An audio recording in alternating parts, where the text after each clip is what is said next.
vaccinated, because you're the only ones who are left. I'm sorry, too much TikTok. We're doing a review of the Google Pixel 6 Pro.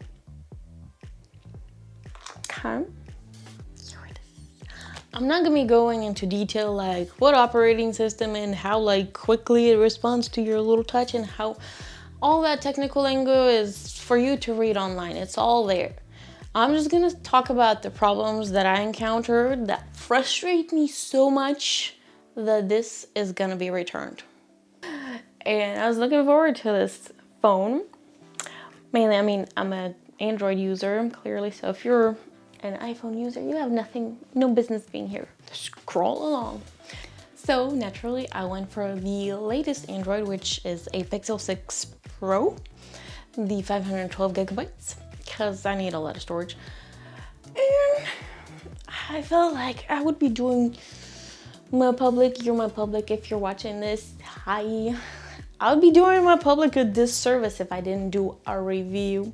So here we are. This phone like came out and like it had all these amazing features. I was so excited to use it. Number one criteria when I choose a phone is of course the camera. Really don't care where it's located, like the location is not important for me. What is important is that it provides really good quality pictures. Number one, as well as the video. Video pictures kind of take the first spot. So when they said like, oh, you get 50 megapixel pictures, I was blown away until it came. So when I took my first picture test and I zoom in and the photo is very pixelated, like you would expect when you zoom in a lot, it has some like pixelation, but like this baby, like pixelation on a whole nother level. Like I was not expecting this much, especially if they're claiming it's 50 megapixels. Like no way. So like I check in on the properties and like it says like 12.5 megapixel. I'm like, what happened to the 50? I was promised 50 megapixels. Like where did that go? Nowhere to be found. And then I do some research and they tell me like, oh, it's a 4-way binding and like it's 50, but it's because of this and that, you get 12.5. I don't want to read all that technical lingo. Like if you say you provide 50 megapixels, you bet I'm expecting 50 megapixels. Of course, I was super skeptical because I have a professional camera that provides 24 megapixels. And those photos are crisp and sharp. And this to do even better job, very skeptical, but I was like, I'm gonna try it anyway. Fool for trying. But anyway, like Google, very false advertising. There is no 50 megapixels, not anywhere near. The video feature is really good, I love it. The video is amazing with one little weirdness. Like this camera, it has, when you're recording, you can adjust the temperature of it. So if you want a warmer video or a cooler, depending what you like, you can do that. But it also does it on its own for some reason. So whenever I'm recording and I want neutral temperature, I'll set it at the center. It will kind of fluctuate from like, and you can see it in the video, it's like blue or yellow. I'm like, no!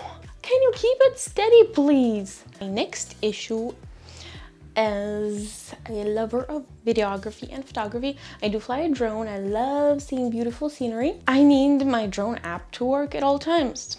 What do we have here? You try to open your drone app, it don't work.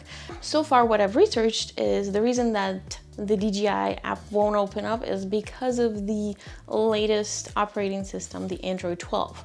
It's not really Google's fault, but this comes pre-installed with the 12 operating system. So like I can't downgrade it, but it's such a long and tedious process that I'm like, no, I don't want to do that. Like I bought you so you can work properly out of the box with like minor setup. Not like I have to downgrade a whole operating system.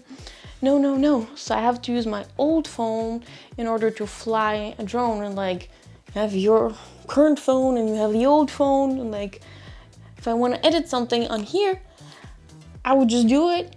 I would just fly my drone, get my footage in here, do a little edit and post it. But no, I have to like do it on my old phone, transfer it here. Ugh. Anyway, this leads me into another problem.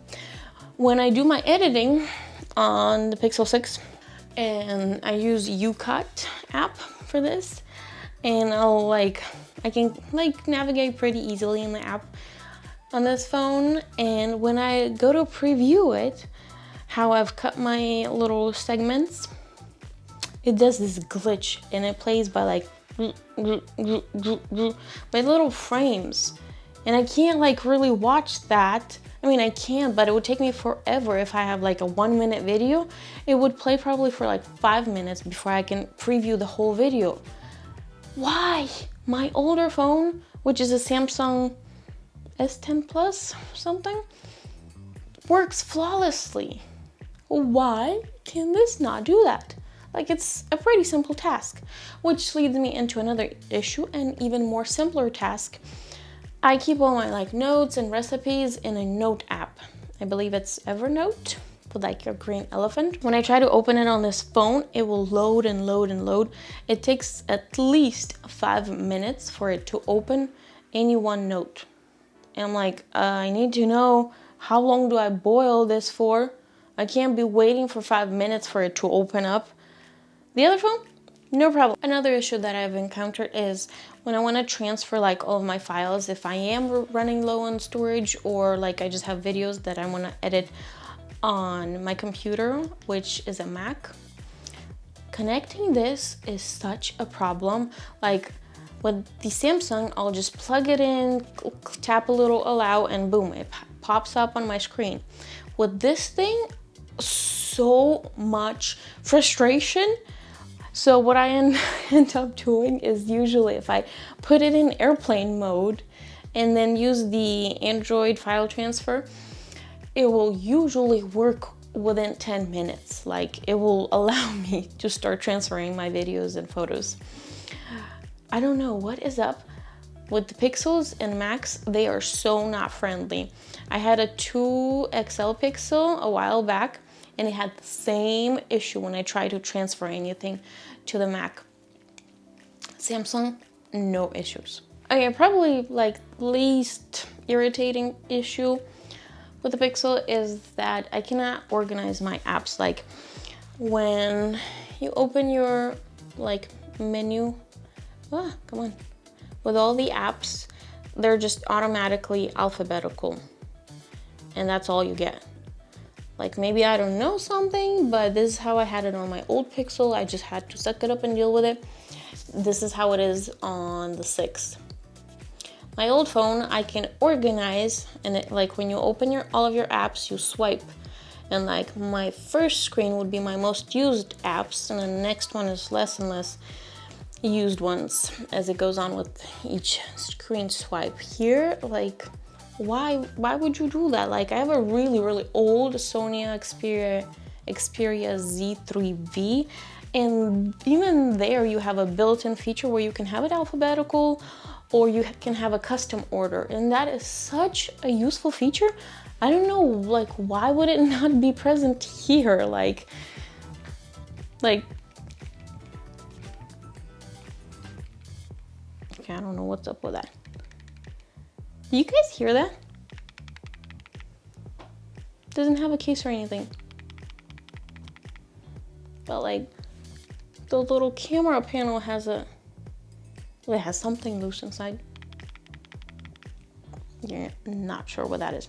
Newest development that I heard about these is that their screens would just shatter depending on what case you have, which again, they'll be like, oh, it's a user error, like, I'm sorry, it's out of our hands. But like, if you're making a screen that can't hold every single case, and you're saying that the case is too tight, and that is the reason the screens would just randomly crack. I've read reviews where people say it was just laying, charging, like nobody was touching, nobody was using. Yes, it was in a case.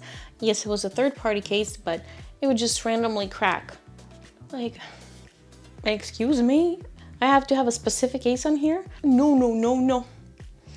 Unfortunately, this phone has failed me on so many levels that no way I'm keeping it. Like, it's a nice design, it's a nice look, cool cameras and all, but looks do mean nothing if they can't provide the very least is good camera that can provide decent quality. This quality is not gonna work for me. And there you have it, a ruthless review of the Pixel 6 Pro. Goodbye.